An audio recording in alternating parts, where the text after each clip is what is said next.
5 दिन तक प्रेमी के घर पर ही छिपी थी दुल्हन। मर्डर के बाद किराए के फ्लैट में रची अगली चाल। शादी, साजिश और सस्पेंस। जिससे प्यार किया उसी के लिए पति को मरवा दिया। अब सामने आ रही हैं प्लानिंग की एक एक परतें। जी हाँ, एक नई नवेली दुल्हन, एक रहस्यमयी हत्या और एक ऐसा प्यार जो बना सबसे बड़ा धोखा। ये कहानी सोनम रघुवंशी की है, जिसने अपनी शादी के कुछ दिन बाद ही अपने पति को मरवा दिया और फिर खुद छिपती रही अपने प्रेमी के घर।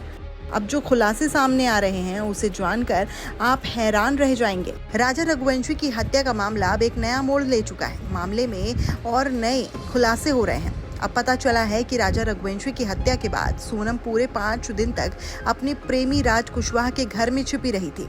उस वक्त राजा की मां और राजा की बहन घर पर नहीं थे। वो कुछ काम से उत्तर प्रदेश गए हुए थे और उसी दौरान उस मौके का फायदा उठाकर सोनम रघुवंशी को राजा ने अपने घर पर छिपा रखा था।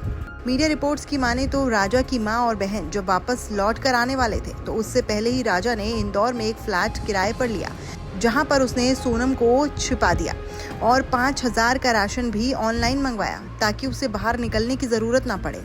दरअसल खबरें तो ये भी हैं कि सोनम रघुवंशी अपने पति के अंतिम संस्कार पर भी पहुंची थी और वो अपने ससुराल में क्या हो रहा है उसके बारे में भी पूरी जानकारी रखती थी। अब सवाल ये है कि कोई उसे देख क्यों नहीं पाया और पहचान क्यों नहीं पाया, क्योंकि मीडिया रिपोर्ट्स की माने तो वो बुर्खा पहन अपने ससुराल में पहुंचती थी और दूर से ही पूरा माहौल भांपती थी। लेकिन जैसे ही राज कुशवाहा के घर वाले वापस लौटे, राज ने उसे इंदौर के एक फ्लैट में शिफ्ट कर दिया। पुलिस को फोन कॉल्स और लोकेशन डेटा से काफी शक तो हुआ था। आखिरकार 9 जून को सोनम ने खुद ही सरेंडर कर दिया।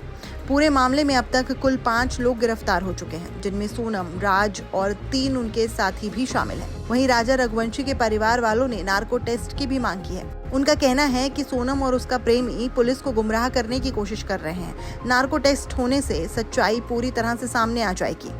दरअसल 11 मई 2025 को राजा रघुवंशी की शादी सोनम के साथ हुई थी। शादी काफी धूमधाम से हुई थी, सब कुछ परफेक्ट लग रहा था, लेकिन किसी को नहीं पता था कि सोनम का दिल कहीं और धड़क रहा है, राज कुशवाहा के लिए, जिससे उसका पुराना नाता था। और ये रिश्ता सिर्फ प्यार तक सीमित नहीं था, अब इसमें नफरत और साजिश भी शामिल हो चुकी थी। फरवरी 2025 में शुरू हुई खतरनाक प्लानिंग कहानी का एक डरावना मोड़ छोड़कर चली गई। सोनम और राज ने राजा को रास्ते से हटाने के लिए 4 बार कोशिश की, 3 बार नाकाम रहे, लेकिन चौथी बार 23 मई को मेघालय में वो अपनी इस चाल को कामयाब करने में सफल रहे। राजा को अकेला पाकर सिर पर वार किया गया और उसकी लाश को गहरी खाई में फेंक दिया गया। फिलहाल तो 5 आरोपी पुलिस की गिरफ्त में हैं और जांच चल रही है, लेकिन अभी भी इस मामले में कई खुलासे होने बाकी हैं। इस लेटेस्ट अपडेट के बारे में आप क्या अपनी राय रखेंगे, हमें कमेंट सेक्शन में जरूर बताइएगा। अगर वीडियो आई हो पसंद तो लाइक शेयर करना मत भूलिएगा और चैनल को सब्सक्राइब करे बिना मत जाइएगा।